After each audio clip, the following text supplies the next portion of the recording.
Thank you, thank you. I'm coming! Ready?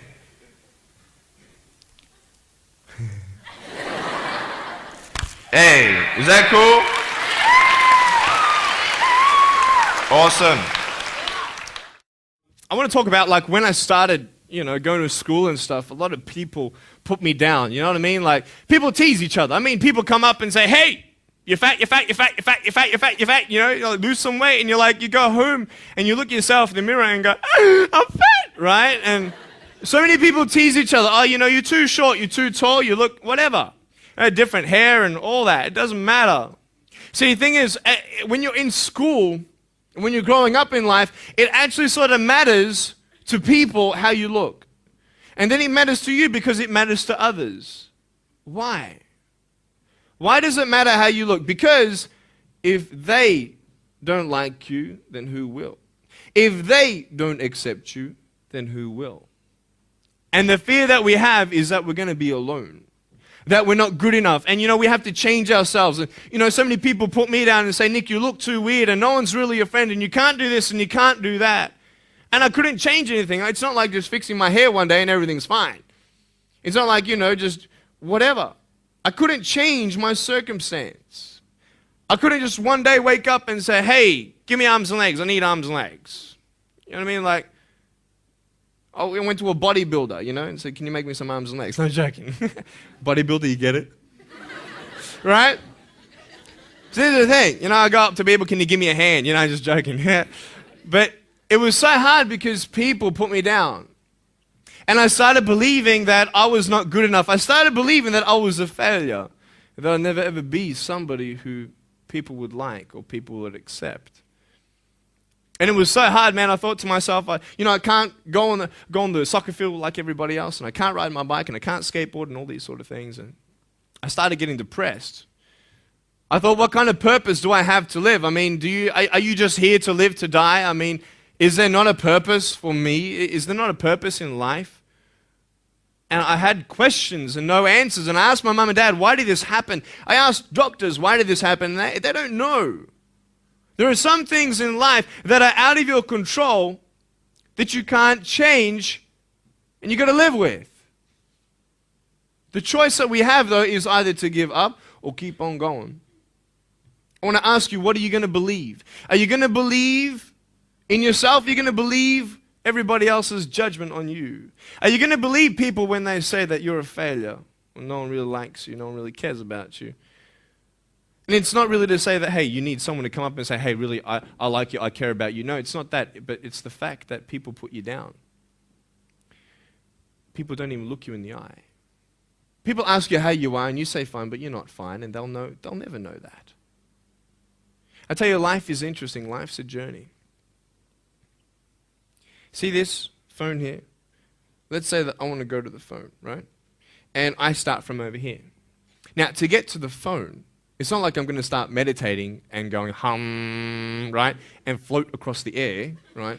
It's not going to work. It's not like I'm going to go hum and woo, it's not going to work. So I have to take one step at a time, one step at a time, one step at a time. You can only take one step at a time. I don't care how big your step is, it's only one step at a time. You can't do two steps in one. You understand? So it's like one step at a time. And you take steps in this direction, you take steps in that direction. You sort of get lost along the way, and sometimes you fall down. Now, to illustrate my point, I'm going to jump off the table, do a back twist, and land on the floor. Okay? Is that cool? Are you ready? Oh, there's a clock there? Okay, can you move the clock for a second, please? Beautiful, beautiful. All right. You ready? So, are you guys ready? Just let me know when you're ready. Are you ready? Okay, ready? 1, 2. I'm joking, man. Are you serious? Just put the clock back there. If I did that, I'll break my arm or something. You know what I mean? But honestly, along the way, you might fall down like this. Ready? Right? Hello! Right? So what do you do when you fall down? Get back up. Everybody knows to get back up, because if I start walking, I'm not going to get anywhere.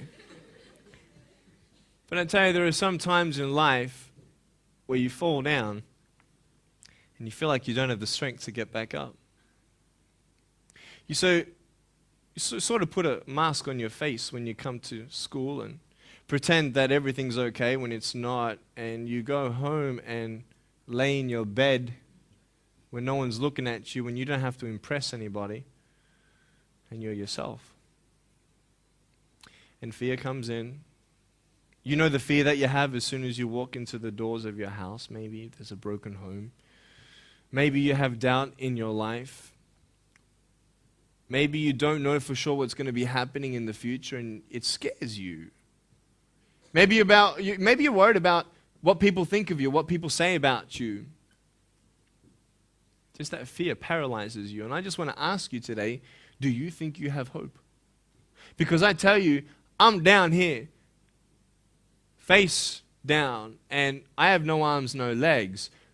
It should be impossible for me to get back up. I mean, you go home and tie the legs and arms of your brothers and sisters and like push them down and see how long it's going to take them to get back up. You know what I mean?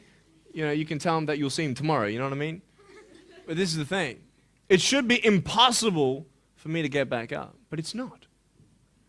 You see, I will try 100 times to get up, and if I fail 100 times, if I fail and I give up, do you think that I'm ever going to get up? No. But if I fail, I try again and again and again. For as long as I try, there's always that chance of getting up. Does that make sense? And it's not the end until you've given up. And just the fact that you're here should persuade you that you have another chance to get back up. There's still hope. I'm not here today to tell you that I understand your pain. I don't know how it feels to be abused. I don't know how it feels to feel, quote, fat and you've got an eating disorder. I don't know how it feels to have a broken home. I don't know how it feels. But I know how it feels to have a broken heart. And I know how it feels to be alone. And I want you to know that I found my strength in Jesus Christ, and you're going to find your strength in whatever you find it in. But I just want you to know that it's not the end. It matters how you're going to finish. Are you going to finish strong? And you will find that strength to get back up like this.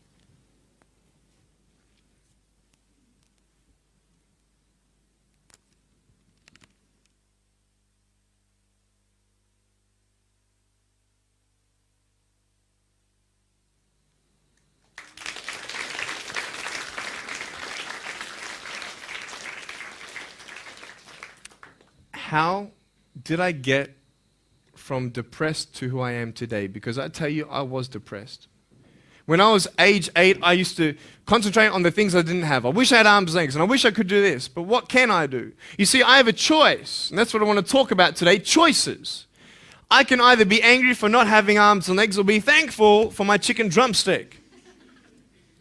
And you see, I can still do a lot of things. At home, I can brush my teeth, comb my hair, get myself ready in the morning. And I'm traveling around the world. It's amazing. But I had to ask myself a couple questions. And the first question was really, who am I? Who am I? I'm Nick Vujicic, but who is that? And it's funny how the friends around you sort of determine who you are. You change yourself. You come to school. And everybody swore around me at high school, so I started swearing. Why? Because it's the cool thing to do. Everybody swears. So I don't want to be left out. And I want to be accepted, so I started swearing. You go to a party, everybody's drinking, so you drink. Why? Well, everybody else around me is doing a big deal.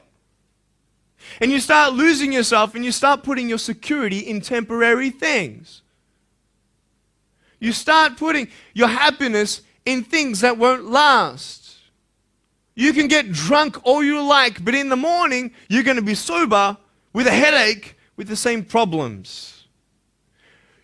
You want to be high the rest of your life on drugs? Everybody says, don't do drugs, don't do drugs. Well, why? Why do we even go there? It's either out of curiosity, peer pressure, or trying to escape reality. Basically, three things. That's why we go to drugs.